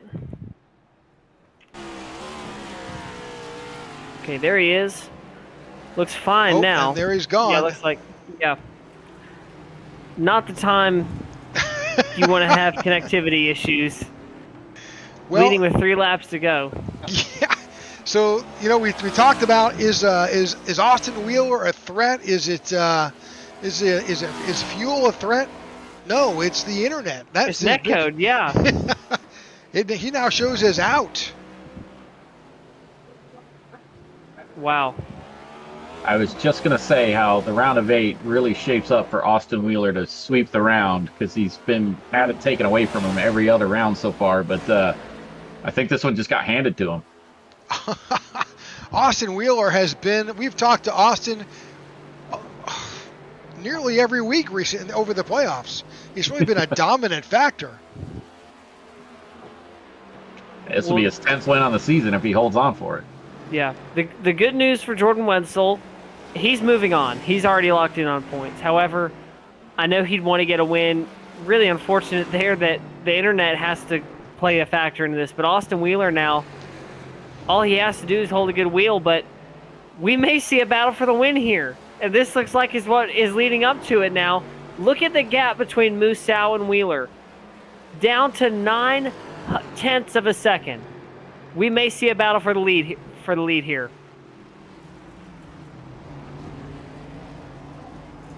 Austin Wheeler, the winner of 4 out of the past 5 races, trying to set himself up. Unfortunately, taking it, you gotta be, sometimes it's better to be lucky than good sometimes. But he's been good all night, good all week, good all month. But sometimes the internet gods, they jinx you. Unfortunately, Jordan 2 laps to go. Is unfortunately, with the way that is playing out, is now slowly dropping through the field. Currently, he is now 9th. White flag this time by for Wheeler and Musau. Musau possibly eyeing a win here. He's 0.6 of a second back, has cut that gap down tremendously. It was a second a lap ago. He now has a chance to take one from Austin Wheeler. If he wins this, he sweeps this round. We'll see if he can do it. But Musau is going to be hungry for this one. Look at it, 4/10 now, 3/10. He is there. He's coming up to a place where he has an opportunity to make a pass. Let's see if he'll do it here. Musau down into turn 7. Blocks. Will he make a move? Bumper. Will he get up the inside? Yes, he will. Runs him up high. Yes. Jacob Musau gets the move done. Austin Wheeler drops back to second. Jacob Musau grabs the lead. We saw him setting it up. That hairpin corner has been good to Jacob Musau. Here they come. Final hairpin of this track. Big jump over the turtle there. One more opportunity for Wheeler. Into 3 and 4. Here at Charlotte. Will he try to make a move done? A last lap. Pass for the finish. Wheeler into the final corner. God. Musau, all he has to do is keep it clean. Big shove there. He goes off track. Jacob Musau grabs the win at Charlotte, and he steals one in a near overtime finish. What a move there for Jacob Musau, and that may be the win of his life. Fabulous finish here. Jacob Musau brings it home. Austin Wheeler second. Ty Bostic finishes in third. Fortunately for Jordan Wenzel, how this is all going to play out, I think he'll finish in 13th. Wow. What a win. What a finish for Jacob Musau. All right, we'll wait for the rest of the field to make their way around, then we'll get you our finishing order and our final. As we watch Jacob Musau, I'm sure he's celebrating that victory. We'll talk to him. And again, don't go away. We've got driver interviews with Bostic, Wheeler, and Musau coming right after this.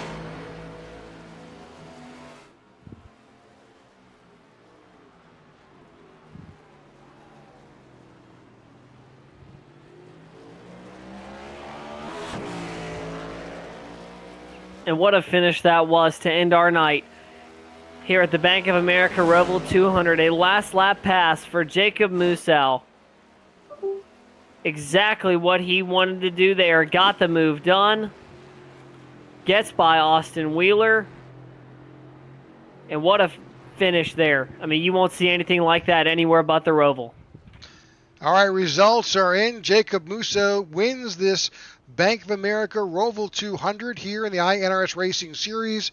Austin Wheeler finishes in second, Ty Bostic in third, Tyler Lem in fourth, Christopher Cash in fifth, Joe Musso in sixth, Garrett Walden in seventh, Corey Ennis in eighth, Jeff Ramsdell in ninth, and Eddie Musso Jr. in 10th. Scott Thomas will finish in the 11th spot. Vince Burns finishes 12th. Jordan Wetzel 13th. Austin Walton 14th. Ron Fitting 15th. Jean DeRuger, it's an unfortunate 16th. Mike Wheel in 17th. And that rounds out your field here at Charlotte. See a couple more drivers here. Tony Japs, Richard Mills, and Matt Parasini will round out your field here at Charlotte Motor Speedway. All right, we're just waiting for these drivers as Jacob Musso burns it down. Guess that celebration. That's awesome for Jacob. Let's see if we can find Ty Bostic here.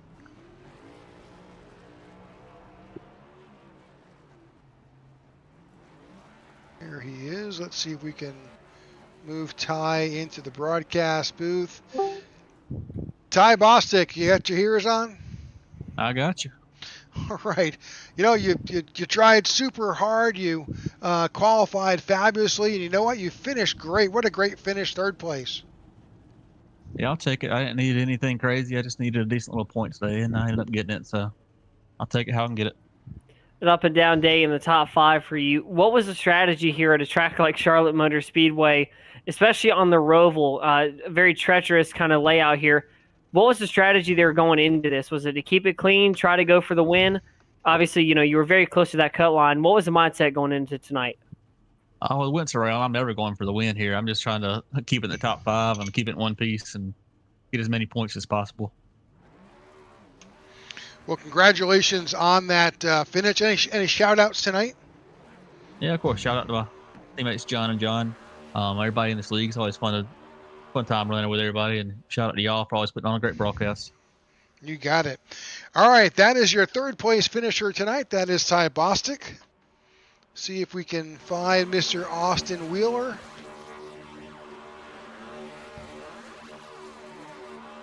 Here he is. Austin, can you hear us? Yes, sir. I can hear you. All right. Well, congratulations on your second place finish. But, man, what a battle at the end there. I guess you can call it that. I like to see Jacob beat me without moving me. The last 2 wins he's had, but, you know. Yep. We're just trying to call it straight up here. But, yeah, definitely put a bumper to you through that hairpin for sure. Yeah, there's nothing I can do. I'll hold the brakes and slide through the corner, and he just pushed me on through. But it's what it is. We already had the wins for the next round, so we'll go next round and see what we can do. Well, again, congratulations, though. I know, we're hoping for that trifecta, the sweep of this round. But hey, you've got one more opportunity to sweep the round. Yeah, we'll see. We'll try our best. I'll say that. All right. Any shout outs tonight? Yeah, I mean, thanks to the league, everybody puts it on. You guys broadcasting and my team, Smoky Mountain Racing. I have fun every Thursday night doing this stuff, and a few more weeks left. You got it. All right, guys, Austin Wheeler there. And with that, we'll go ahead and bring in Jacob Musso into the broadcast booth. Jacob, welcome to the broadcast booth. Congratulations on your victory. Thanks, appreciate it. Tell us a little bit about going in. I know it was an all or nothing move there as you were racing Austin for that last lap. Yeah, I just want to say sorry to Jordan. That's just terrible with the internet dropping out there. But yeah, I tried to go inside of the hairpin, and Austin started blocking me. And I was like, I tried to get on the brakes as hard as I could, and I just started beating his bumper off, and we slid through the corner. And luckily, I didn't take him out. I didn't want to. I was gonna go to inside and see if we could be side by side, but he put a block on me, so I was like, I have to use the bumper here. So I wanted it bad. I was struggling all night, and I found a groove towards the end. So definitely pumped to get the win. We're gonna bring up a. We're going to stop this for a second and kind of bring up a a replay so our viewers could see this replay of this move that got you into the lead.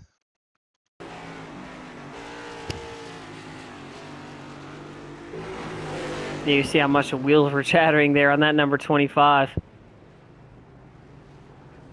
Jacob, are these cars as stocky as they look on the broadcast? I mean, these things just look like a bunch of turbo bricks out there chattering the tires and really just kind of struggling there through the corners. Are they as hard to drive on a track like this as they look?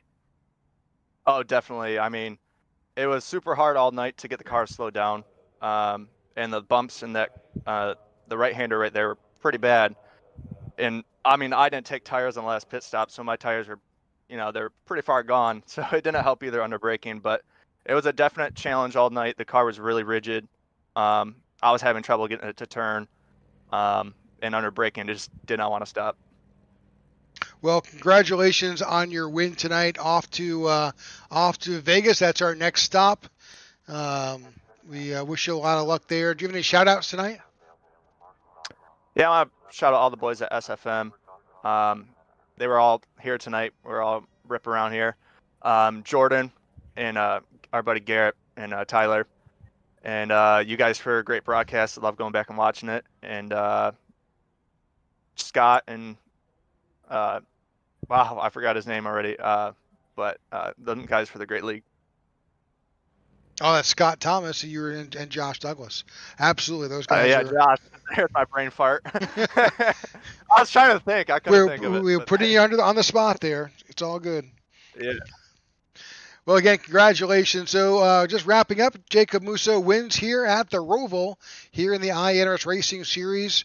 That concludes the round of 8, and Jacob moves on with that win. And punches his ticket into the round of 8 now. We'll see what happens with John DeRudris. He certainly wound up, unfortunately, with an incident that may have knocked him out. We'll know better when points are calculated. But Noah, overall, great race here at the Roval. Good racing here with these drivers. Yeah, great night, great finish, and really, really unfortunate for Jordan Wenzel. Just had the car to beat tonight, and unfortunately the internet got the best of them, but we got to see a great finish between Musow and Wheeler, two really hungry drivers there. Almost saw a 3-race round sweep from Austin Wheeler, but Musow just wanted it bad. I mean, you could see just by the way he was driving there, especially through those last few corners, just wanted to get away from the 48 there. But really good racing all around tonight, a lot of clean racing especially. Didn't see a lot of big incidents or anything, but overall, what a great night it was here in Charlotte, North Carolina. You got it. All right, with that, we'll conclude tonight's broadcast. Thank you for tuning in to the IWM Broadcast Network. If you have the opportunity, please click that like and subscribe to our channel.